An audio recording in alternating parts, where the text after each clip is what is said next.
Shri Radha Madhava Kunja Bihari Gopi Jana Vallabha Girivardhari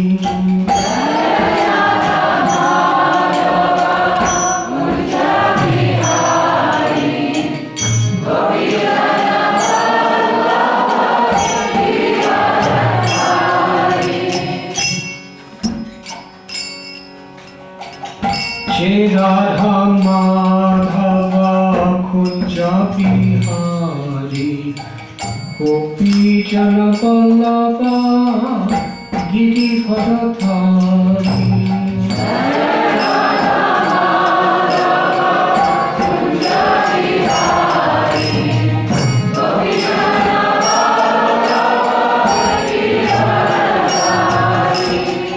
Yasoda Nandana Prajachana Ranjana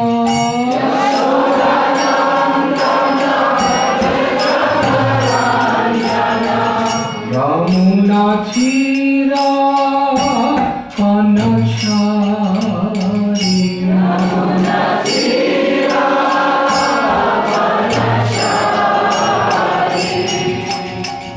Jai Radha Madhava Kunja Bihari Gopi Jana Vallabha Girivardhari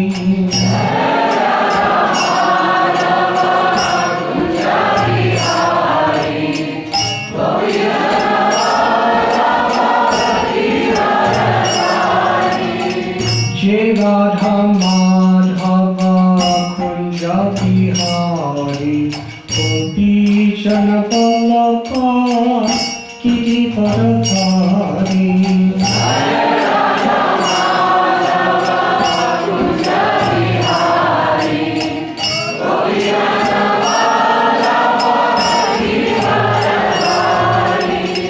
Yasoda Nandana Prajachana Ranjana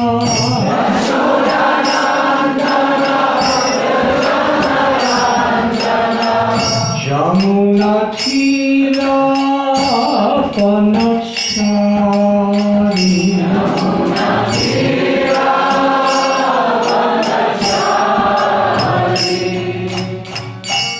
Hare Krishna Hare Krishna Krishna Krishna Hare Hare Hare Rama Hare Rama Rama Rama Hare Hare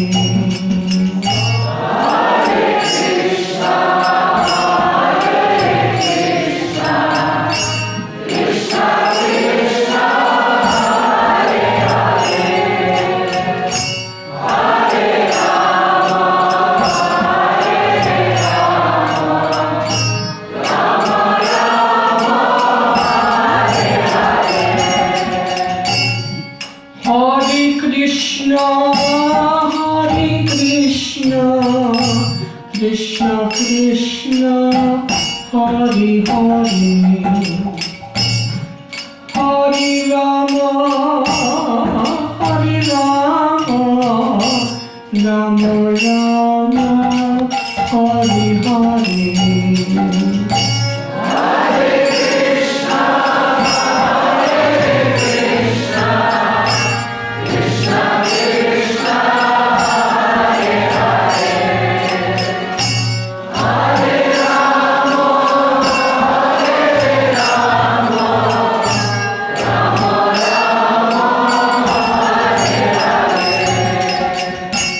Hare Krishna, Hare Krishna, Krishna Krishna, Hare Hare, Hare Rama, Hare Rama, Rama Rama, Hare Hare.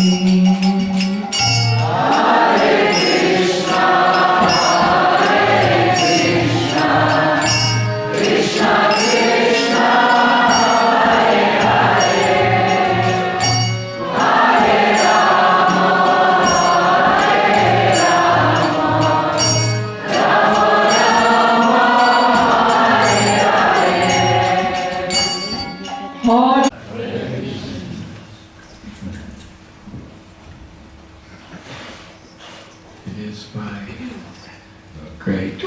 honor to be with all of you this evening. Thank you. This morning we were discussing the subject of the forest of enjoyment.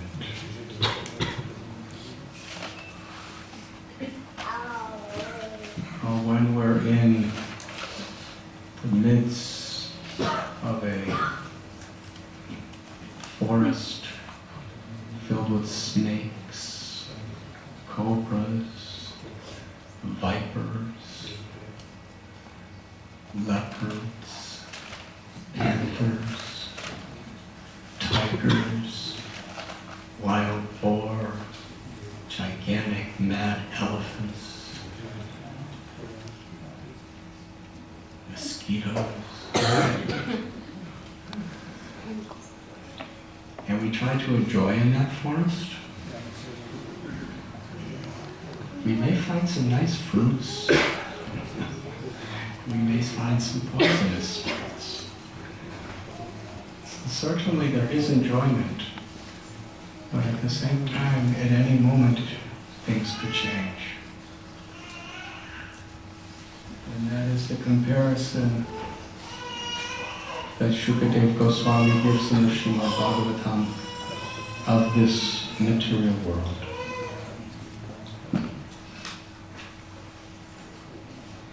But as was explained this morning, the real enjoyment that we're looking for could be found in this world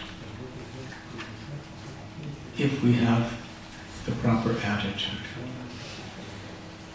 If we see the facilities of creation as opportunities to serve, then this world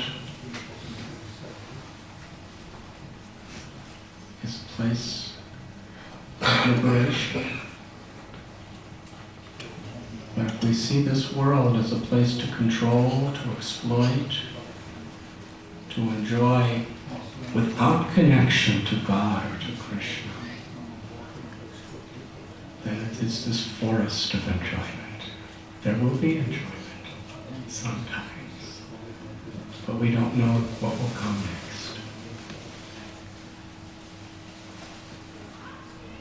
And we were explaining how great souls see the potential in all of us to become spiritually perfect. And their ability to see that within us is actually our greatest qualification. Srila Prabhupada was asked, what was our qualification? To learn about Krishna and to learn about Sri Radharani, the very supreme abode of all devotion and love. To learn about Goloka Vrindavan, the highest realm of sweet love in the spiritual world. To learn about Lord Chaitanya, who is Krishna in the bhav, the love of Radha. To taste it and to distribute it. What was our qualification to receive it? Srila Prabhupada, with utmost humility and honesty, he answered. He said, you had no qualifications. And he's speaking to all of us. He said, I made your qualifications. How did he make our qualifications? Because he saw the potential within us. He didn't see us as being male or female or old or young or black or white or red or yellow or brown, or he didn't see us as being Christians or Hindus or atheists or agnostics or Christians or Jews. He didn't see us in any of these relative ways. He dealt with our relative conditions. He was very practical. We have to deal with the situation at hand and be relevant to a person's particular situation. Just like he spoke English to us. He didn't speak Bengali. Because we only knew English. He quoted Sanskrit, but then he would tell us what it means. So we have to be very sensitive to be relevant to a person. But for what purpose? The Gita tells, Vidyavanaya sampane brahmani kavihastini suni chaiva svapaki cha pandita samadarshana. The real wisdom is to see everyone with equal vision. To see everyone is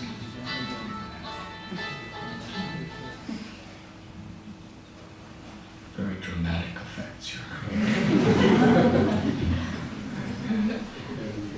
Everyone is part and parcel of Krishna. Everyone is a child of Krishna. Everyone inherently is a lover of Krishna. What we have forgotten. One time Srila Prabhupada was asked by some very challenging reporters, media reporters. He said, why have you come to our country? We have our own religion, we have our own culture. Why have you come?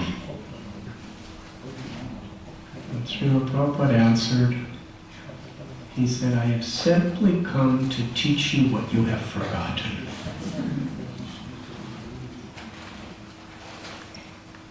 Anandamayo vyashat. Everyone's looking for pleasure. The true pleasure that the heart, the soul is looking for is the pleasure of our eternal, ecstatic, infinite love for Krishna and to feel Krishna's infinite love for us. That is the origin of all pleasure. That is our potential, to be an instrument of that love in everything we do, everything we say. But we have forgotten. And in that forgetfulness, in the dream of illusion, we're trying to find happiness in so many ways. Endlessly being distracted. Srila Prabhupada gave us Krishna's holy names because he had tasted, he had realized the power of Krishna's names to open our hearts, to cleanse our minds, and to awaken the true potential of love within us. And because he saw that infinite hope that we had, he convinced us of it. That was our qualification. And that's what Srila Prabhupada wanted all of us to do for each other and for the world. To see that potential. However many layers of conditionings, however many layers of ego, however many layers of pious or sinful desires and attachments and aversions,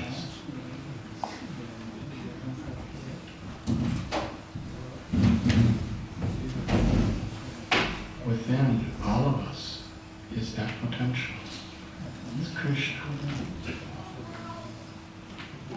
So I will tell you a couple stories about how Lord Chaitanya taught this principle. With your permission, Prabhu. Senior God brother sitting before me. When Lord Chaitanya was in the South Indian tour, Krishnadas Kaviraj Goswami, he tells us how Sri Chaitanya Mahaprabhu, he distributed ecstatic love of God like at no other time. He was simply giving it everywhere, to everyone. When he was in the Karnataka area, Maharashtra, between Maharashtra and Karnataka,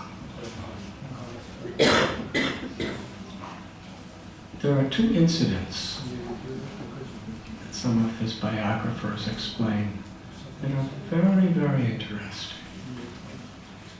One, he came to a temple, and this was a temple very deviant, manipulative, evil people.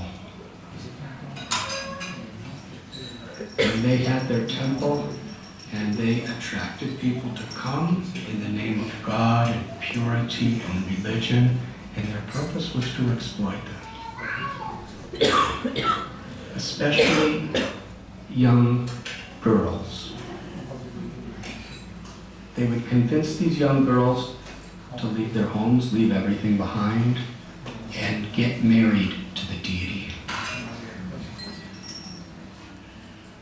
Convince them that this is the ultimate perfection of life. That we are the representatives of the deity. And the deity has called you to marry them. So then they'd get married. They thought they could. And then they had, now if you do not listen to what we say, it is a great opera and you will suffer. And they had these young girls stealing. They had them engaged in prostitution. They had them engaged in plundering, in violent activities, sometimes even murderous activities. You know, these are the kind of people the anti-cult movement really could write a lot of articles about. But this was happening 500 years ago in South India. And at first, do you like this story? Should I continue? Okay. I warned you. At first they were feeling really guilty, but they didn't know what else to do because they were abandoned. These people were, they were like their slaves. But as the years went by, all their guilt, all their shame completely was washed away. That's what happens when the heart gets hard. That even the cruelest, most evil, most malicious things, we don't even think there's anything wrong with it. Because that feeling of guilt is actually our own conscience, the conscience of our soul, the conscience of Paramatma. But when we repeatedly ignore it, we don't even hear it anymore. We don't even have a conscience. We can do anything and justify it without a second thought. That was their condition. Lord Chaitanya heard about them, and he went to the temple. These ladies were called the Muraris because they were supposed to be the brides of God. So Lord Chaitanya was there, and Lord Chaitanya was a sannyasi, but he was extraordinarily beautiful. He had Srimati Radharani's complexion. The great biographers explain his eyes were like full-blown lotus petals. His eyes were so big, and they were filled with so much love that it went almost to his ears in a lotus shape. His nose was like a fresh blossomed sesame flower, and his lips were like a fresh imber fruit. It was so beautiful. His complexion was radiant like molten gold. So these young girls, they had never ever seen anybody so beautiful as Lord Chaitanya. So they were looking at him, really with a desire to exploit and enjoy him. And Lord Chaitanya looked at them. He saw their spiritual potential. He saw that they were his own beloved children. They were Krishna's eternal loving servants. And seeing their lamentable condition, Lord Chaitanya started to cry. Everybody hated them. Here was this man looking at us with such love. Not selfish love to exploit us. Love because he really cares. He's crying because he sees our condition. When they saw Lord Chaitanya's tear-filled eyes gazing upon them with such affection, with such compassion, with such pity, something happened. Suddenly their hearts started to soften, and they realized all the terrible things they were doing, and they felt so guilty, so shameful. And they realized, here is the first person we ever met who really deeply cares. And they fell at his feet and begged him, please save us. Save us from all the atrocities, all the sins and the karmas that we've done.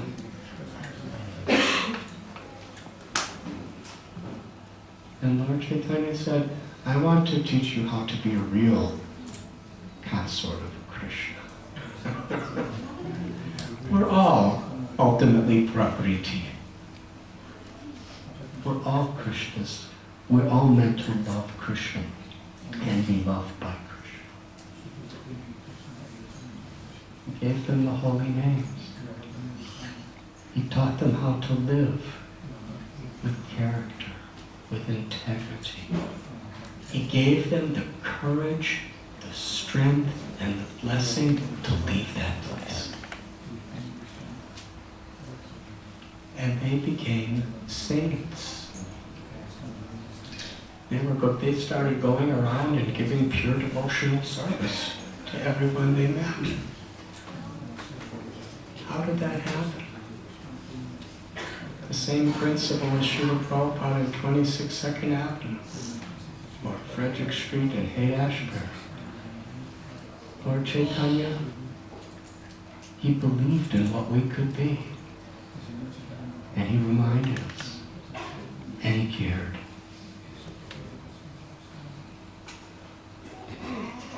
So Lord Chaitanya continued traveling a little further.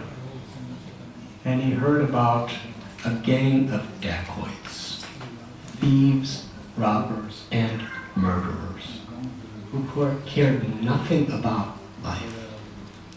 They just cared about what they could get. It's really unbelievable. There are so many people like that in the world today. No conscience. It's just about me. When we feed the ego and infatuate it in this way, I and mine, nothing else really matters except how I can prosper and enjoy and control. I was recently with a very, very prominent person from Wall Street before the collapse. And he was telling me he was with some of the biggest, most influential people in Wall Street before that collapse. He interviewed them. He wrote a book about his interviews. It's shocking what they were saying. These people were billionaires.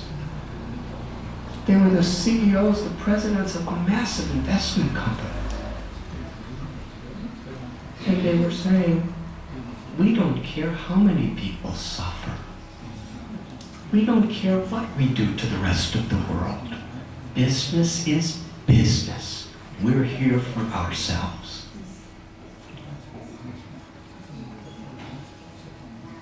It's that consciousness that has caused all this economic strife all over the world. greed, senseless, heartless egoism. I'm the controller, I'm the proprietor, I'm the enjoyer. It doesn't matter. Life is meant to fulfill those purposes. And if there's some casualties all over the world to fulfill my purpose, that's business. Anyways, these men, they weren't wearing Wall Street clothes. They were dacoits. And the leader, the chief, his name was Nauroji. He was a very evil man, extremely powerful. He had a whole army of murderers and thieves with him. And they obeyed his every order. They would invade entire towns and plunder it, and wouldn't tolerate anyone standing in their way. And he had his headquarters in the forest. So Lord Chaitanya asked where he was. And people said, no, you don't want to go there. He said, no, I'm going. He said, no, don't go, you're a Swami. He said, they will steal, they will take anything from anyone. Lord Chaitanya said, but I'm a Swami, what do I have to steal? He said, you don't know these people. They are so addicted to the smell of bloodshed, even if you don't have anything, they will kill you. That's the way some people are. My beloved god sister Yamuna Devi, who passed away last year. She was in 1971, in the month of end of November, December. Actually, I was living in Vrindavan at that time. And Srila Prabhupada the devotees were staying at Sharaf Bhavan,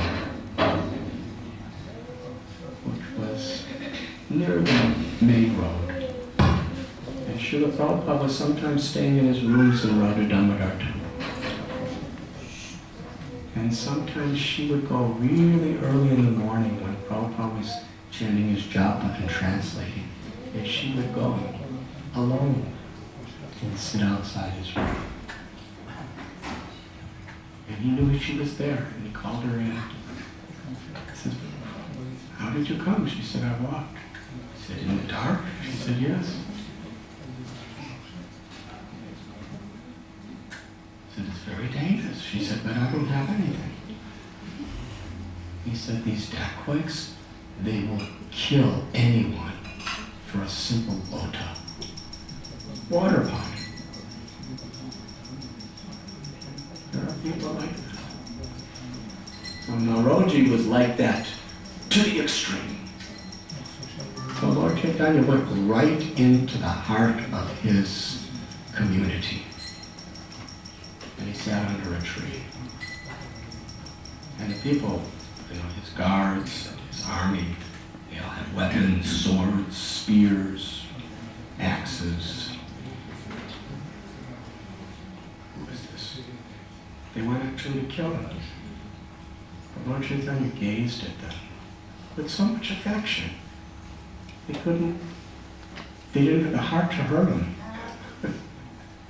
So they went and told their chief that there's a Swami here. So the chief was very upset. Who is it? There is no trespassing here. Why is he here?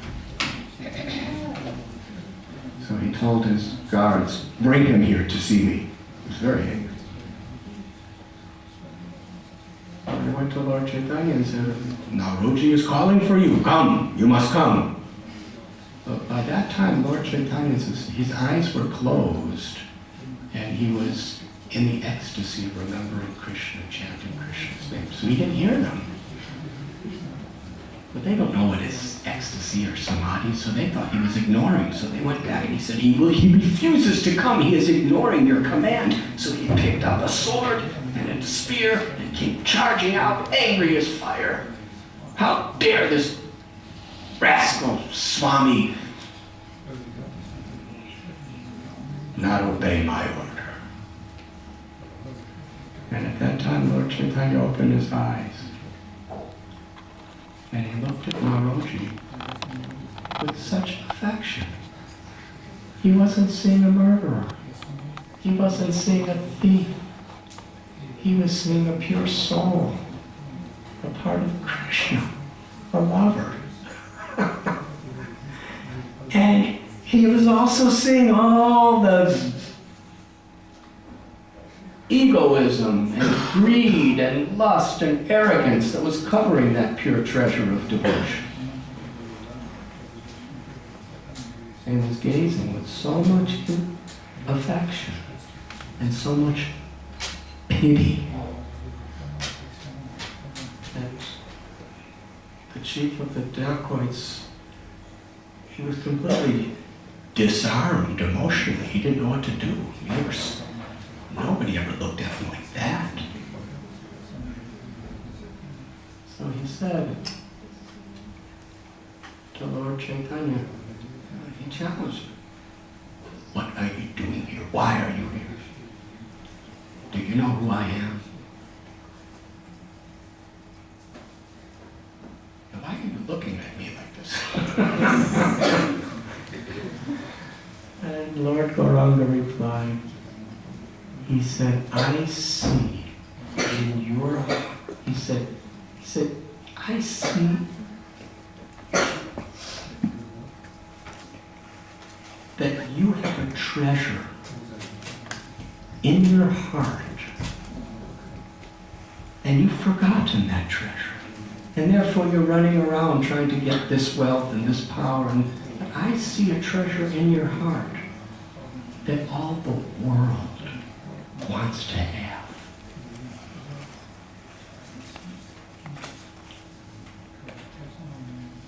And now, Roger, what are you talking about? What are you saying? Lord Chaitanya said, "I see in you a great devotee of Krishna."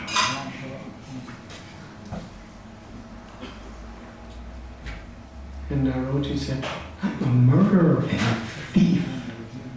Don't you know that?" Lord Chaitanya said, "That's not important. You think you are, and others think you are. But in truth, I see that you are such a great devotee and lover of Krishna." Now, it wasn't just the words. It was the way he said it. You see, to really give Krishna to others, we have to speak the right words. That's parampara. But to the degree we really care about somebody, we really feel compassion for somebody, to that degree, those words are going to have tremendous potency to transform that person's heart. And sometimes, if we really care about people, we will strongly follow the regulative principles of Krishna consciousness. We will sincerely take shelter enthusiastically of chanting the holy names. We will really try to absorb the Srimad Bhagavatam.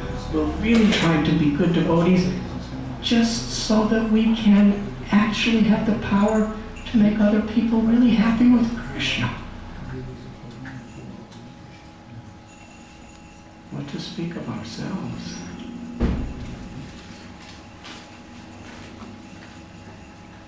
So when Lord Chaitanya said, "You're a great devotee of Krishna," Naroji said, "Are you serious? Do you really mean that?" And Lord Chaitanya said with great conviction, he said, "Yes." Naroji put down his weapon, his spear and his sword and his axe. He said, "I've wasted my life. In the illusion and the dream, I've done so many terrible things, but now you've awakened me. I want to follow you wherever you go." And then he turned to all of his army And he said, you can get a new leader. I'm following this Swami, wherever he goes. Or else you can take to the path of bhakti also. So Lord Chaitanya explained to him the principles of how a Vaishnava lives. And then Lord Chaitanya was about to leave. And Narodi said, I want to come with you. The Lord Chaitanya shook his head, no. And Narodi realized that he was still wearing gold and diamonds and rubies and emeralds and silks, all this, different stuff that he stole from people because he was the chief. He was like a king living in the jungle.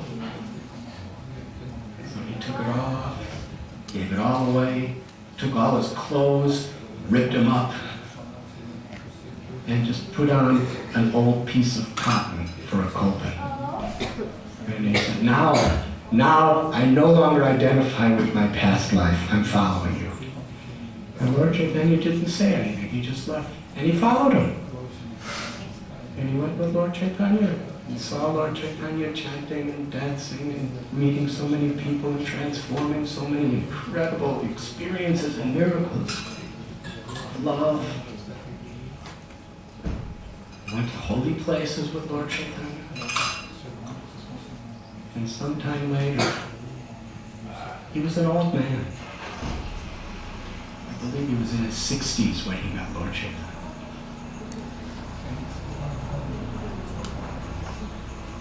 And he got sick on the journey. And he was dying.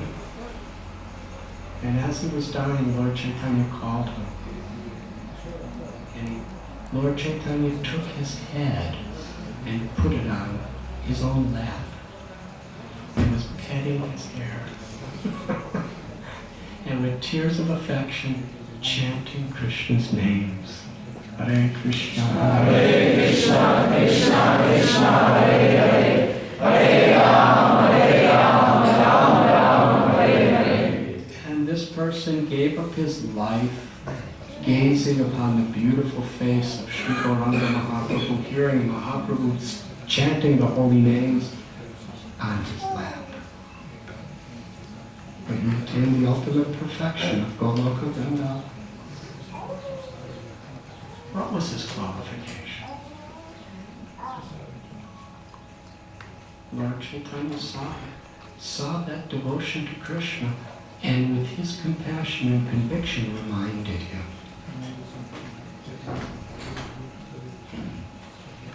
When the Lord was going through Jarikhanda forest, he was with Balabhadra Bhattacharya, one assistant. They came on a path, and there was a full-grown Bengali tiger sleeping on the path. Now, for most of us, you don't wake a sleeping tiger.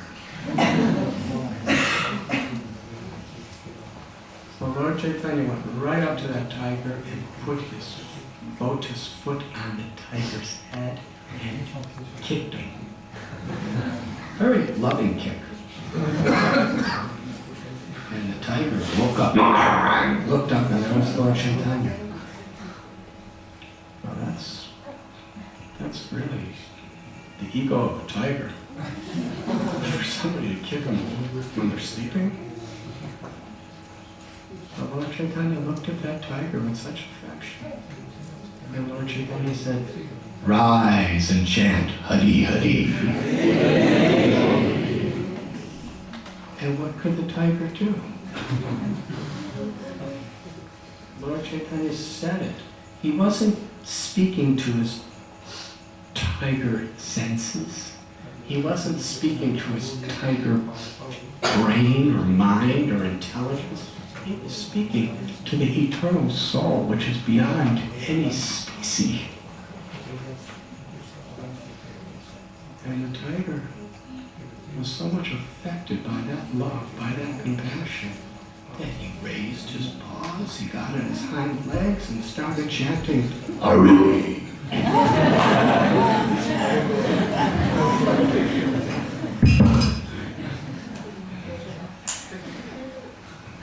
This was not made for tigers, this microphone.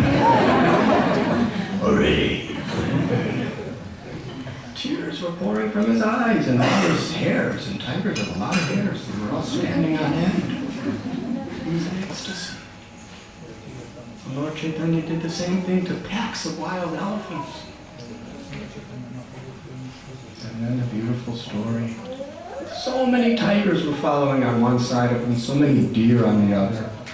And tigers and deers are natural enemies, for obvious reasons. Tigers eat deers. So therefore deers are 24 hours a day in fear of tigers. The fear of a deer. And tigers don't look at the deers and say, oh, they look so nice, so innocent. They just see them and they just see tasty flesh and blood. That's all. So Lord Chaitanya saw that there were tigers following, deers following, and he turned around and told them all to chant Hari Hari. Hari Hari. And they all started chanting Hari Hari. And Lord Chaitanya awakened within them such a deep spiritual state when they chanted Hari Hari that each deer paired off with a tiger. And they danced together. And then each tiger and deer embraced. And according to Chaitanya Charitamrita, each tiger and deer kissed each other. This is history.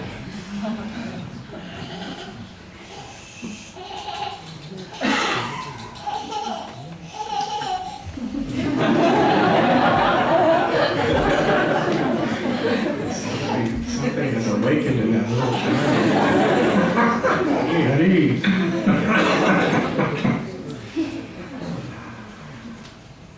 And when Lord Chaitanya saw this, he smiled and he was so happy that the tigers and deers were now loving friends.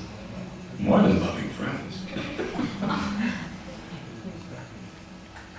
Their kissing was an expression of pure spiritual love, something that we can't imitate. But when Sri Chaitanya Mahaprabhu saw this, he smiled and he recited a verse from the Srimad Bhagavatam. How in the land of Vrindavan, because Krishna is residing with Sri Radha, Sri Balaram, because everyone wants to please Krishna, because everyone is attracted to Krishna, everyone loves each other. There may be competition for the purpose of creating an intimate dynamics within the service of Krishna. But even the competition is steeped in deep respect, affection, and love. Everyone is a well-wisher of everyone. And the Bhagavatam tells even the ordinarily inimical animals of the forest are lovers when they're conscious of Krishna. So this is actually what it means to be Krishna conscious. Sometimes we have a very shallow conception that yes, I'm a Vaishnava. Yes, I am Krishna conscious. What it means to be Krishna conscious, what it means to be a Vaishnava, very exalted. Vrindavan Das Thakur explains that the highest position anyone could ever attain is the title Das, which means servant. Vrindavan Das Thakur says, higher than conquering the world, higher than elevation to the upper planets, higher than all the 8 mystic cities where we can perform miracles and live practically forever. Higher than liberation from all suffering, bondage, and dualities is Das, to serve with love. So Srila Prabhupada and Srila Prabhupada's assistants, they give, at the time of initiation, they give the word Das. Even our parents, when children are born, we give the name Das. So does that mean that when we take initiation, or when we get this title, Das, servant of Krishna Das, Radha Dasi, Devi Dasi is the same? Does that mean we have attained the highest position, beyond liberation? Sometimes it doesn't feel that way. We still have the same struggles as everybody else, but yet I'm a Das, I'm a Dasi. What does that mean? That means when Srila Prabhupada will give us initiation, when we get that title, he's opening the doors to give us the chance to actually attain that platform. But it takes sincere dedication, sincere surrender to the spirit of bhakti in every aspect of our life to actually realize it. What it means to be a lover of Krishna. To love means to serve with no selfish motivation.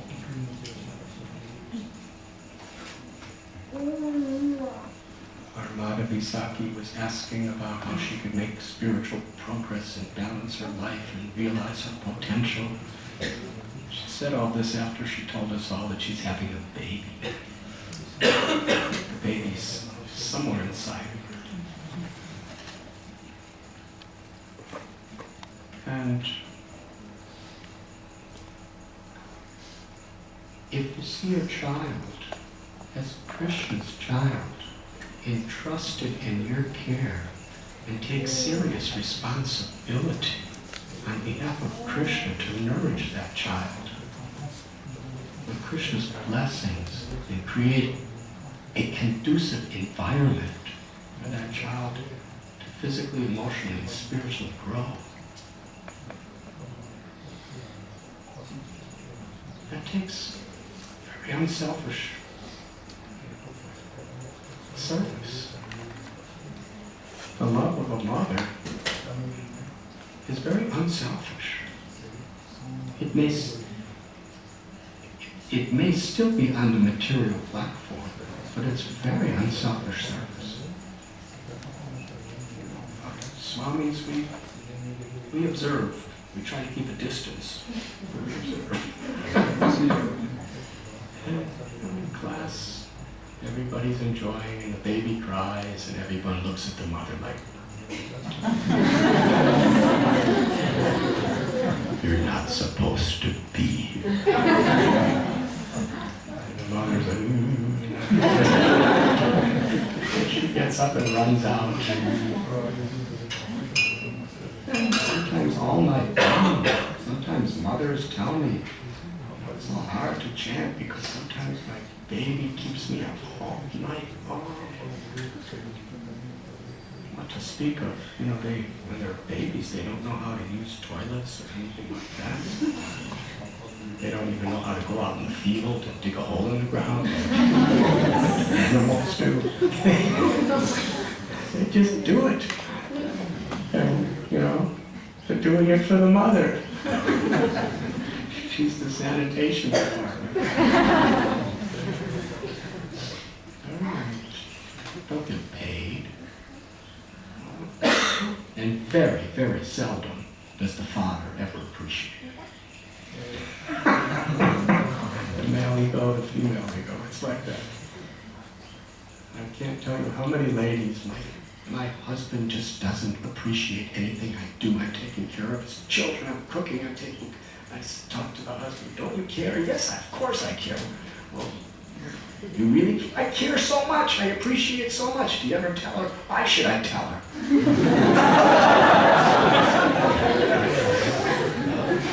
Communication is very important.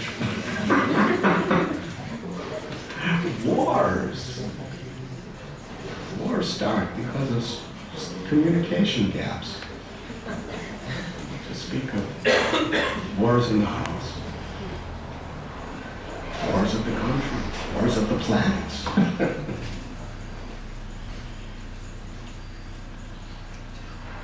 So for being a mother on behalf of Radharani and Krishna, with their child, as a caretaker, we do it right. The more we have love of God, the more we can give our child. So that's a motivation force. You can't give what you don't have very well. I love my child. I want to liberate this child. So I have to take shelter of the holy name. I have to somehow or other moderate my anger and my emotions in such a way to give this child the best. I need to be listening to these classes so I have the right perspective. Otherwise, what can I give? So to be a mother, to be a father, to render that selfless service was spiritual interest as well as the physical and emotional interest of a child. The process will make us perfect. Because we're so motivated to access that grace within ourselves so that we can be an instrument.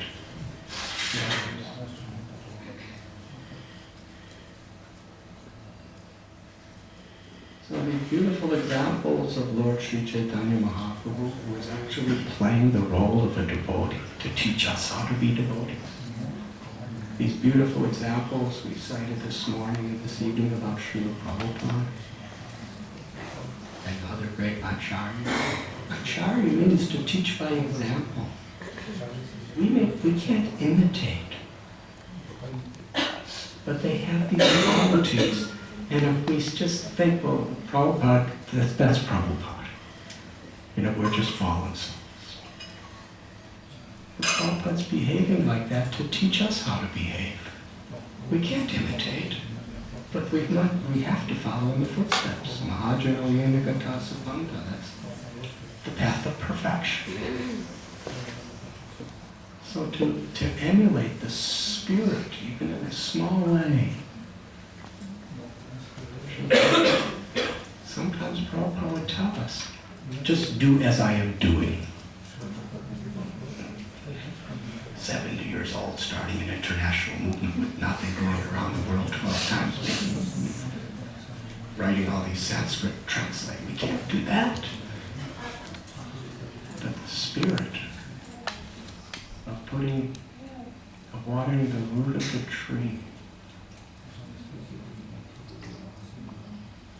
pleasing Krishna, and knowing that the greatest thing that pleases Krishna is being an instrument of His grace to inspire others to connect with Krishna, to love Krishna. All of us can attain perfection if we just follow that spirit sincerely. Srila Prabhupada saw that hope, that possibility in all of us. And it can be realized.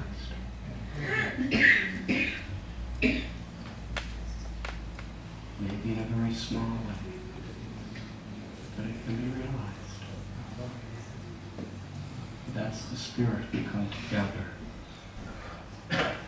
in beautiful holy places like Radhadesh, the presence of Sri Sri Radha Gopinath, association of devotees to chant the names of Krishna. Thank you very much.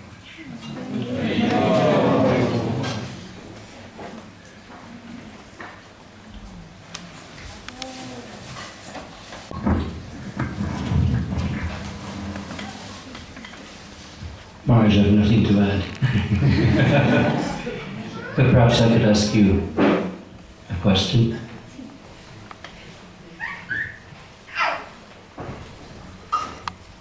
How do we really develop that mood of seeing the potential in everyone, instead of seeing the bodily designations?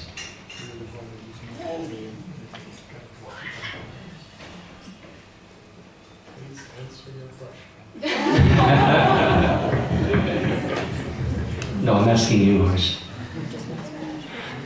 Well, let me ask another question then. How do we actually keep our discernment? Because we do need to make choices in the world. And yet how do we avoid being judgmental? Because in the material world we think this is a saint and this is a dacoit. And sometimes we need to make those judgments, especially if we meet tigers. So how do we actually operate in the world, keep our discernment, and yet not be judgmental? Especially when we see sometimes there are so many problems, not just outside of ISKCON, but sometimes in ISKCON, and there may be a tendency for us to become judgmental on one hand, or on the other hand, we just don't see the problems and see everything is fine. So personally I find this difficult to maintain proper discernment, but not to become judgmental. I wonder if you could answer that for me.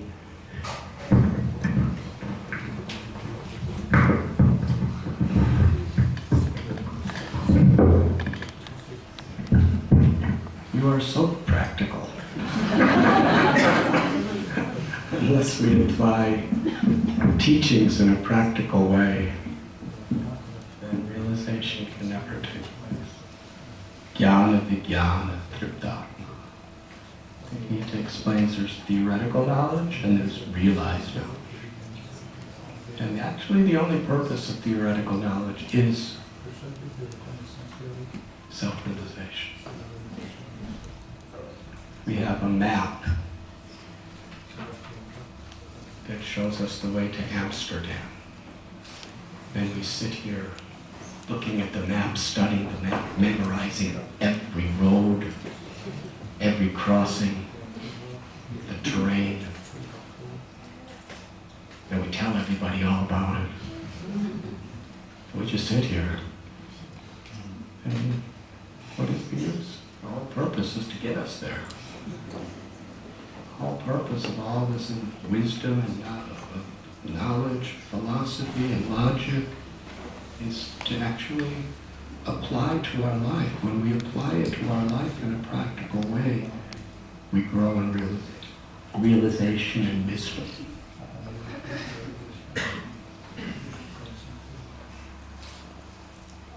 So wisdom really is how to apply theoretical knowledge in a favorable way that will bring about realization.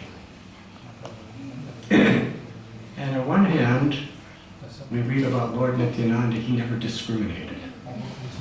But at the same time, the whole purpose of philosophy is to teach us to discriminate.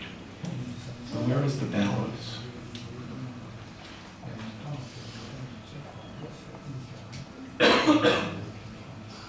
Mahatsevam dvaram apurvamuktes tamadvaram yoshita samvisambha. Srimad Bhagavatam tells us that when we associate with Mahats, saintly people, that association opens the doors to the perfection of liberation. And when we associate too intimately with people who are proud and envious and selfish, that association opens the doors to perpetual ignorance.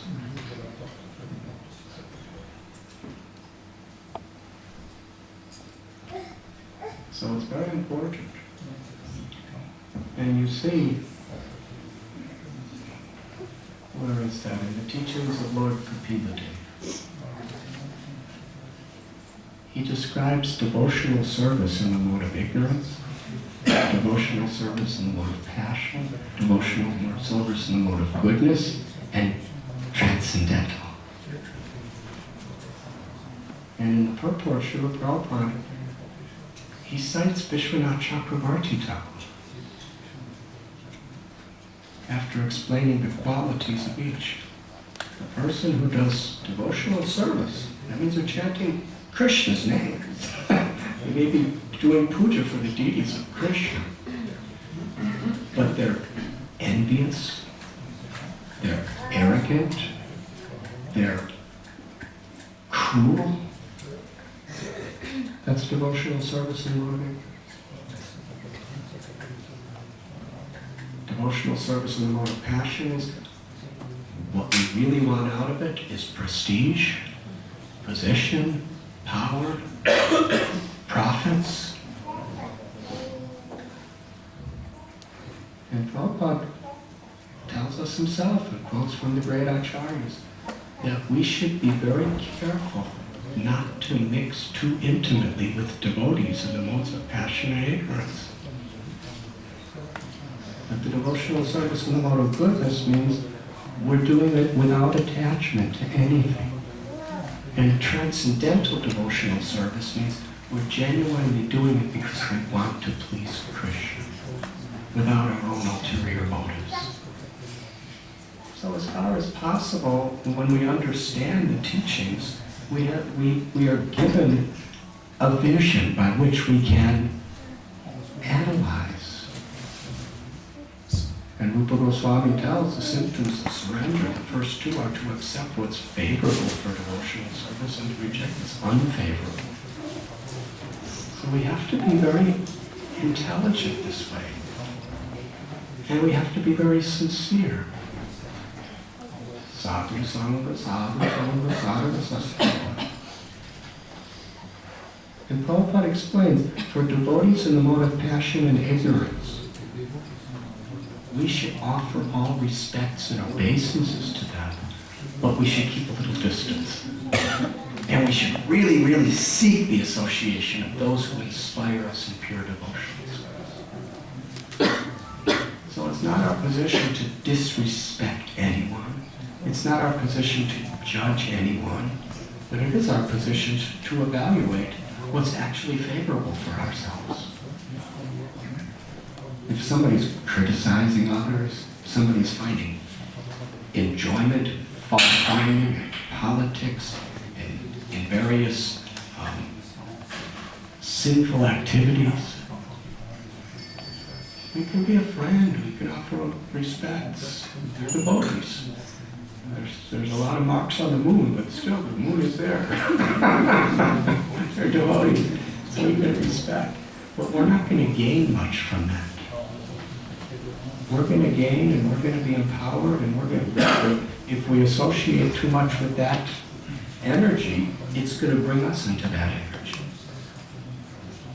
So if we really want to help those people even, and anyone else, we have to help ourselves first. Like Srila Prabhupada said, if you want to save people who are drowning, you have to learn how to swim. Good sentiments are actually, good sentiments are realized when we're practical.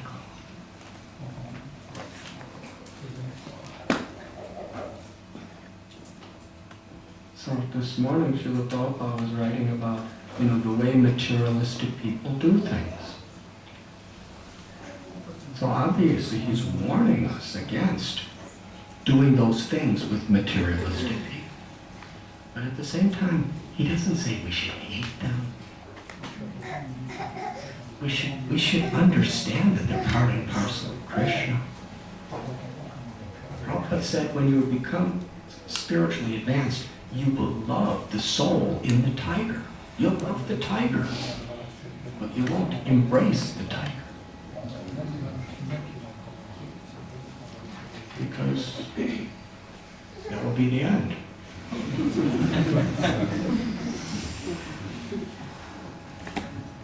So discrimination is important, but it should not be judgmental discrimination. When a doctor sees If you go to see a doctor, and the doctor says, you have malaria, and you say, why are you criticizing me? He says, I'm not criticizing you. So why are you criticizing me?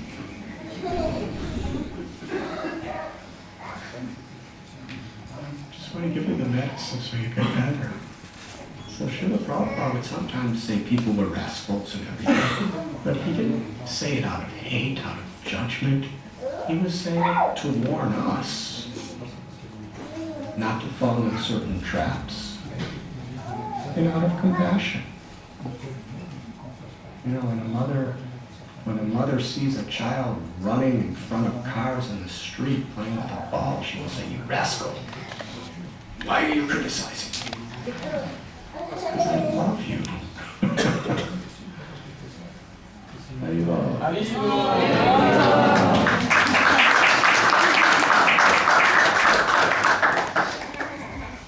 Now I'm speechless. Does that answer your question? Would you like to add anything? Usually when great scholars ask a question, they already know the answer. They just want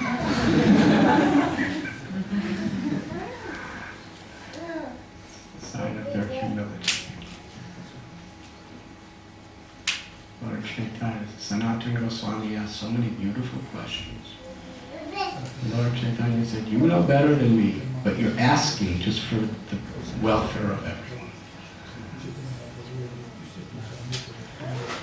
Is there any other questions?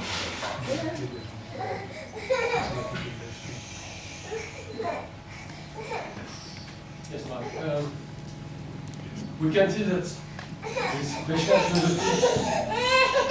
philosophy is very beautiful. We can see that this philosophy, Vaishnava philosophy, is very beautiful. It's surely the most beautiful philosophy in this world. And I'm wondering why we don't see a changement in ourselves when we practice this philosophy. But we all see so many changes in you. How many years have you been on the path of bhakti? Almost 5 years. Okay. So you just asked this nice question. 8 years ago, what questions were you asking? Not the same. Not the same, definitely. No, you can tell us, you can tell us.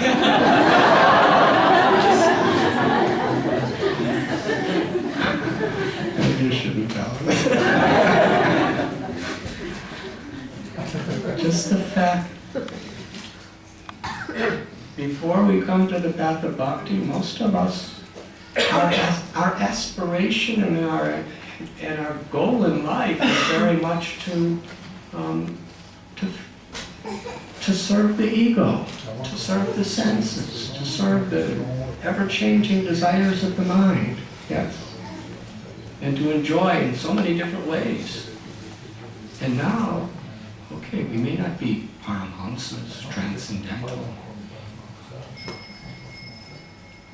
but how we have changed. Now our aspiration is to become pure.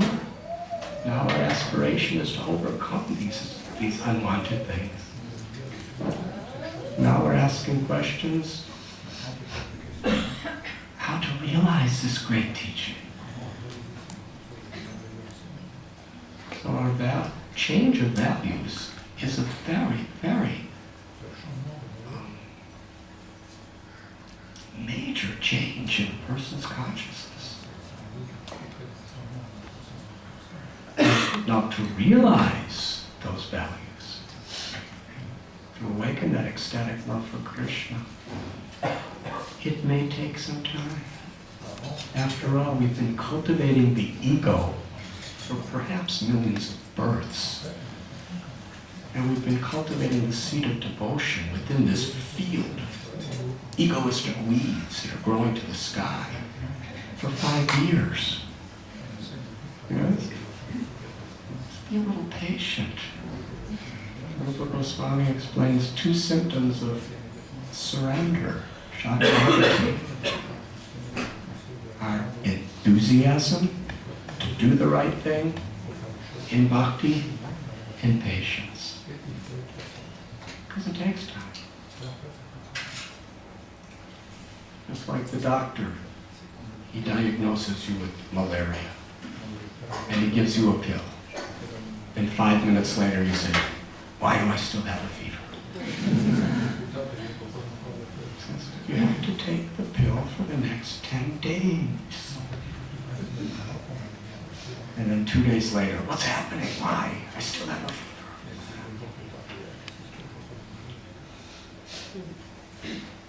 This fever of material ego, it's been a chronic, inseparable part of our consciousness for so long. Enechi pashadi maya nashi barolagi harinama mahamantra Tam tumi magi. Bhaktivinoda Thakur quotes Lord Chaitanya. And I have come with the medicine of the holy name that will cure you of all this material disease and distress and egoism and selfishness and suffering.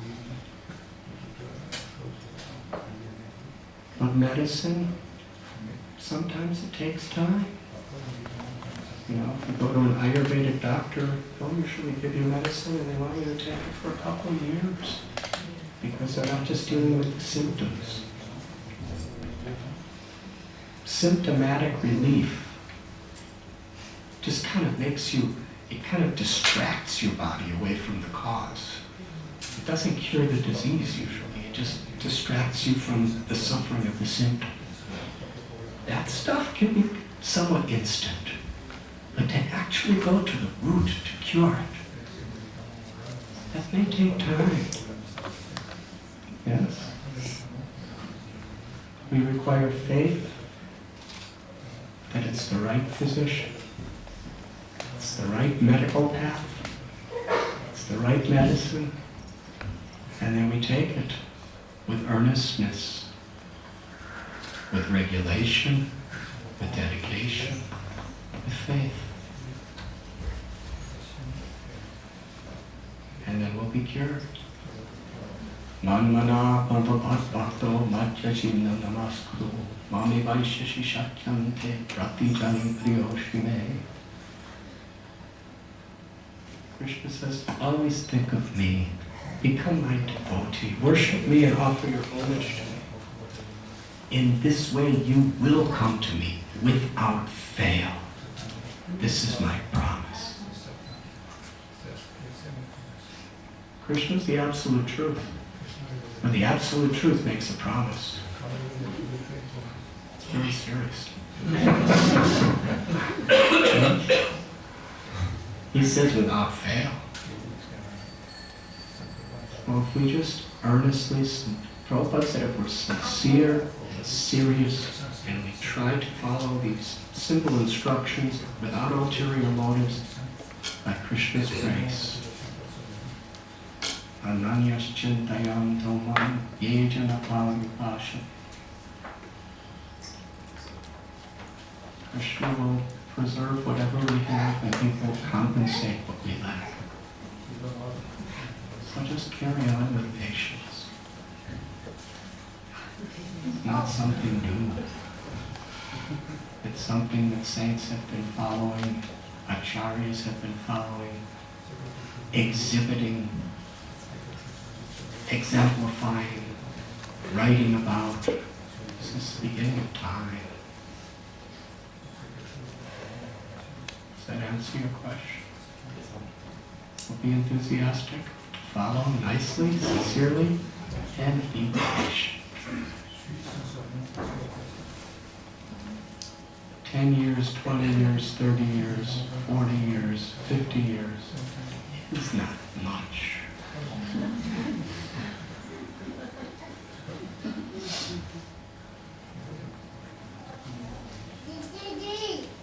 But Maharaj Khatvanga, in one moment, he attained perfection because of his total sincerity. And we could do that. But sometimes it takes time to get that sincerity.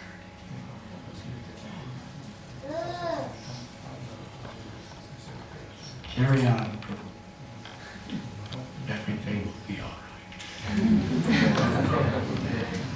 Krishna's there.